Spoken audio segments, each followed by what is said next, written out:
Balch and McKay Street, it's a terrible, terrible intersection. I go out of my way not to go that way. I go up New Balch Street if I'm going out.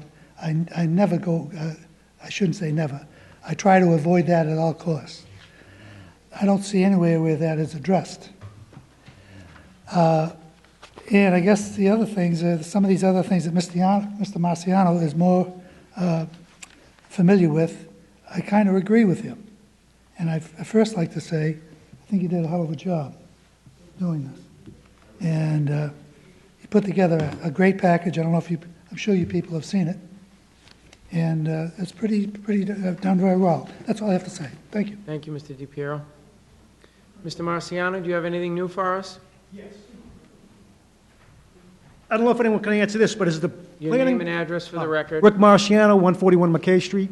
Mr. President, briefly before Mr. Marciano starts, I know we gave him enormous leeway the last time he was here at my behest, but I know we do have a lot of business tonight, so Mr. Marciano, I ask you to keep your remarks brief. Yes. In reference to the planning board, why was the public not given permission to speak while this was being presented to the planning board? Can anybody answer that question? Ms. Gooding or Mr. Clausen?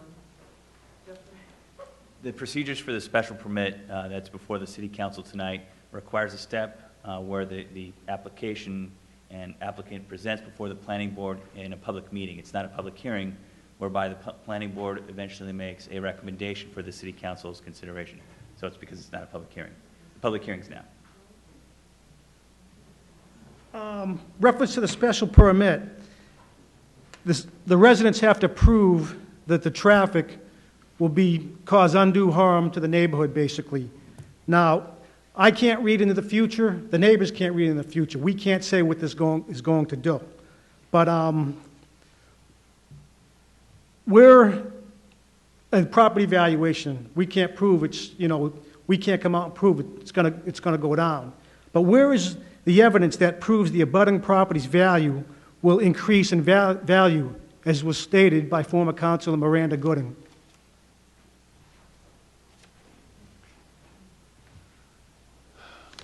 Actually, the standard for the special permit requirement under the ordinance is that there hasn't been a demonstration that property values will be negatively impacted by the proposed project. It's not incumbent upon the project proponent to prove that. It's incumbent upon the owners, the residents, to prove that the project will cause a diminution of value to their property. And that's just one factor among many that the council or the permit granting authorities obligated to take into consideration. Thank you. For the developers, in reference to that question, the proof, you stated that our property value, the abutter's property value, will increase. Where did you get that information from, please? As I think I just said, we would anticipate that improving an underutilized parcel on a prominent corner in the city will actually improve adjacent property owners. I think that is an expectation. We can certainly speak to other considerations that might that Windover can take into effect. But again, I'd urge the council and comments that it's incumbent upon the owners to prove the contrary of that. It's not incumbent on us to prove that their property values will go up as a result of a project. Thank you. You have another one, Mr. Marciano? Yes. What is the traffic mediation for the separated left-hand turn from Balch and McKay Street intersection?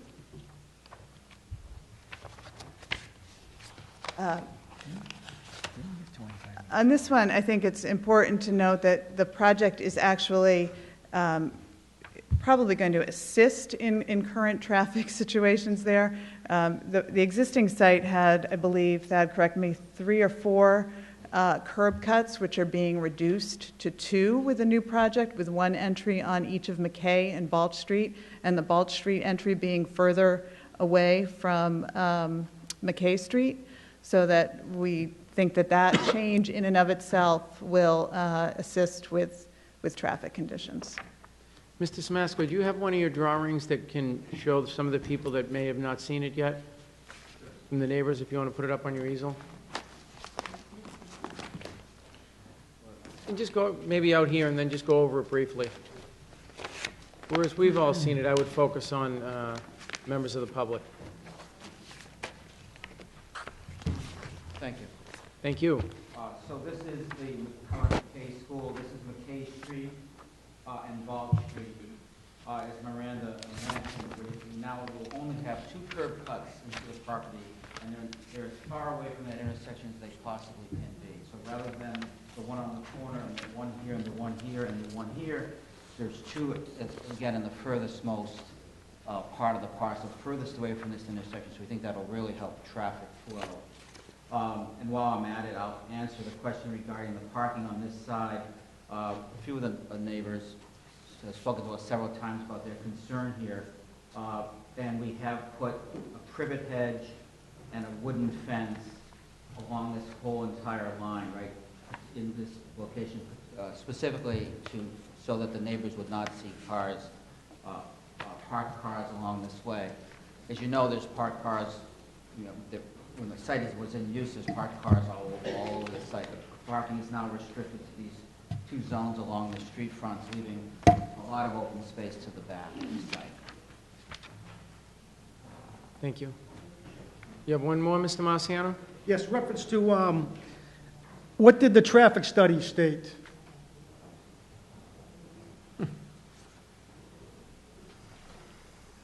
This project was reviewed by the Parking and Traffic Commission, and with input from the city planner, it was determined that no traffic study was required, and so, in fact, there was no traffic study for this project. We do have we have information available that was provided to the boards with respect to the trips to be generated by this project compared to the traffic generated by its use as a school. And I will summarize that it was estimated that there were approximately 347 trips generated when the school was used as a middle school, taking into account both students, faculty, bus traffic, that traffic under the new use would be reduced to approximately 212 trips per day. So it actually, while it will represent an increase in use over what today's conditions with the property vacant, historically this will represent a decrease in traffic generated by the site. And you mentioned middle school, but I think you meant to say elementary. Elementary school, thank you.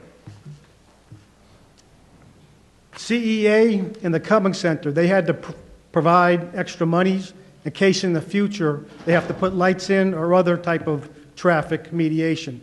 Did the traffic board require you to put any money up front to protect the citizens of the neighborhood? Mr. Clausen? I can answer that. The very different projects, each project that the Parking and Traffic Commission considers, as well as the Planning Board or any permit granting authority, takes into account the special situation or characteristics of that project. Those are different projects than the one before you now. It was determined by the Parking and Traffic Commission that there was no parking study that was required, and that the impact, the additional trips that are going to be experienced during the peak hours don't require any kind of mitigation. It's something like 6 trips in the peak hour in the morning. Thank you, sir. Quick question. Council Latter? Just as a comparison, maybe Councilor Martin, you know this, what was the vehicle traffic increase for the Whole Foods project? Per week, Yeah, about 30,000 car trips. so about 6,000 per day. Correct. Rough number. Correct. Compared to, we're talking 200 at the current use or 300 in a school use for this? Yeah, it's that- you can't even compare Now, them, is to be that honest. roughly where we're at? Okay. Last question to the developer. Do you have a list of abutters who have approved this project?